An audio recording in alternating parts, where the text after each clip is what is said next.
What is happening, guys? Welcome back to the Ovenged channel. As you can see, we have my 2003 M3 in the shop again today. There's a couple things on the car ever since I've been driving it, essentially since last summer, that it's kind of really annoying me.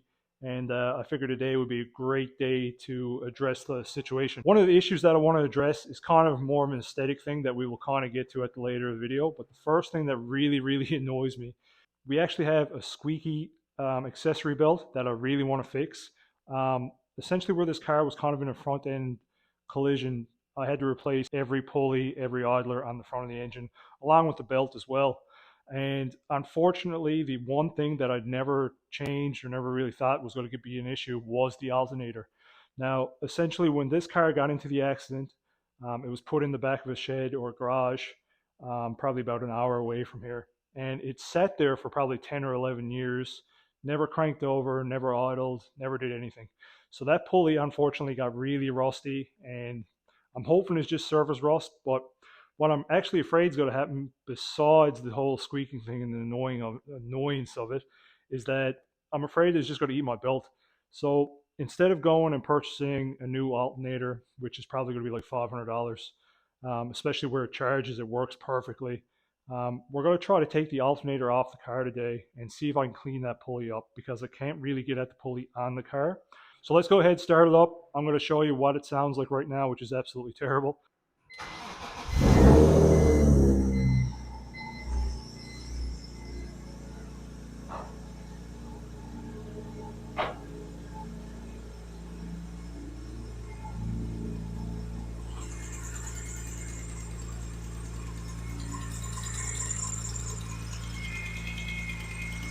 So sounds pretty gross, guys. We're going to start by taking this airbox off and seeing if I can get at the alternator enough that I can just get it out of the car. Hopefully it's not too big of a tear up. I really don't want to mess with this big airbox here. Hopefully I don't have to take that off, but some of these little fascia pieces and this air filter box, that's fine.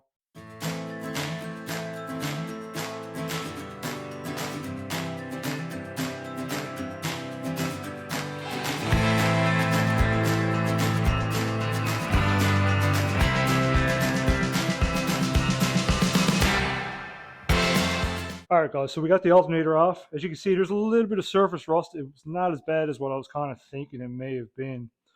But while we got this off, I'm going to try my luck because I'm a sucker and I want to try to get that pulley off.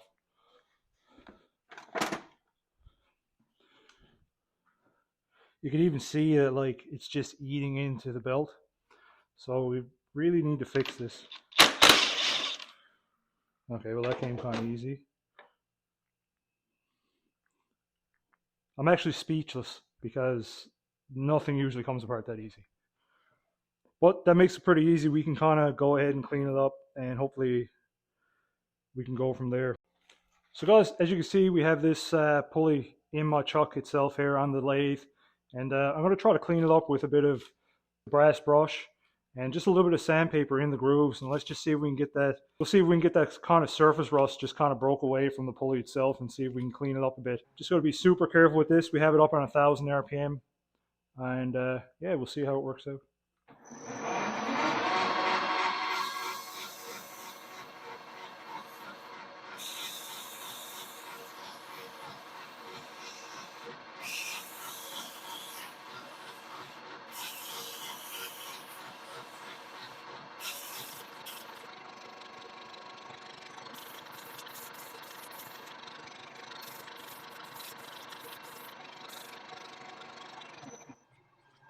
Get any worse, cleaned it up quite a bit actually.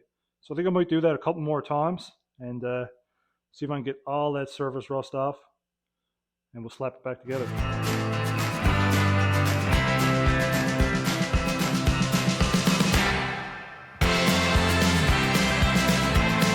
That actually cleaned it up very well. I'm actually really impressed with that. Hopefully that does solve our issue. It definitely can't make it any worse. Now, one thing that I do want to show you guys is this. Now, you can get these wire wheels, and they go on grinders, of course, just like this one. And I know some people are going to watch this video maybe now or maybe in the future and say, how come you just didn't use a wire wheel on it and be done with it? So these things spin up thousands of RPMs, along with, if you're using a steel brush on this, steel bristles, you're just going to embed more material into this pulley, and it's going to rust. Now this one is actually stainless, but what I actually find with this, where it's such a high RPM, and this stainless seems to be a little bit harder than this material here, that it would actually heat up these ribs, especially where the ribs are almost very close. I won't say a knife edge, but they are kind of knife edged on the top. That makes the material up towards the top of this pulley very thin.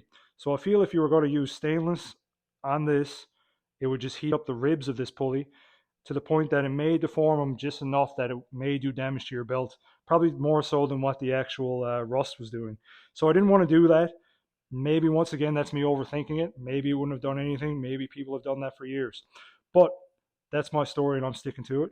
Now, if this doesn't work, I guess we could always use like this belt dressing I picked up at a local automotive store. We'll try it my way first, and that's going to be plan B. So I'll put this all back together, put it on the car, and let's see if we made a sound difference. So guys, I put everything back together the way it was. Had to redo the belt, of course. So you guys, along with myself, we're going to hear the first initial start up here and see if we actually done anything to make a difference.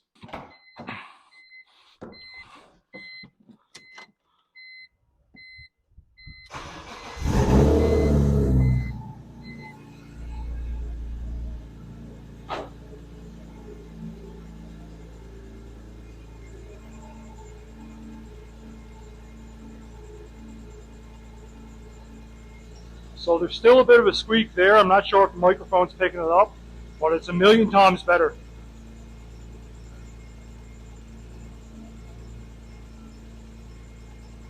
I think I could actually live with it now.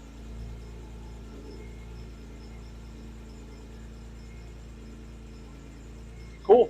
On to the next thing. The second thing I want to address in this video is these exhaust tips. When I bought the muffler for this car, it was kind of like mid-COVID, and you couldn't really get anything. So in my defense, this was kind of all I had to work with. I kind of thought that maybe further down the road I could change them, or maybe this would grow on me, and it just hasn't grown on me. Maybe it's because I'm getting older. If you like it, 100% is yours. Now, if you were to get this kind of blue in color in a titanium weld, which is essentially where you kind of see this, essentially you failed the joint. But I get the aesthetics of it. I get that it's kind of cool on higher end bills when you have a full titanium exhaust, headers and collectors and whatnot.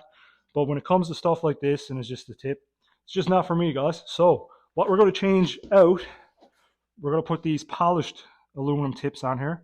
And as you can see, we have this nice rolled edge as opposed to this almost sharp edge. And we have a little bit of a offset. And we also have a slash cut. So I think that would look way nicer in place of those. So I'm going to get the muffler down and we start chopping. Just took it down out of the back of the car. As you can see, it really shows up on camera now how blue they are. And like you say, if you're into that, that's cool, man. It's your build. But to me, I think you should be eating crayons or something if you like that.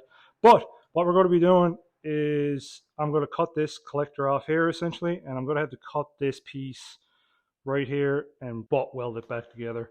Now I'm going to try to not use back purge just to see what happens.